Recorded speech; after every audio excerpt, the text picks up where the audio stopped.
परंतु एकटा नडला मैदानाच्या आतमध्ये एकटा लढला सागर सुतारची जबरदस्त एक हत्ती बॅटिंग मैदानाच्या आतमध्ये राहिली टाकलेला ball down the ground on साइडला टाकलेला बॉल हेलिकॉप्टर स्ट्रोक समोरच्या दिशेने उडवला पाहायला मिळते उलटोस आहे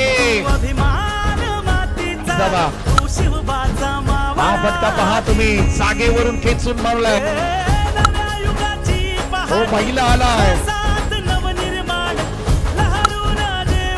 त्या बॉलला लेग साइडला पंच केलाय क्षेत्ररक्षक आहे त्या ठिकाणी बॉल सीमारेषेच्या पलीकडे 7 धावांची गरज आहे बॉल टाकावा लागेल मोरिया स्पोर्ट ट्रॉफी तुम्ही पाहताय हा फटका बसलाय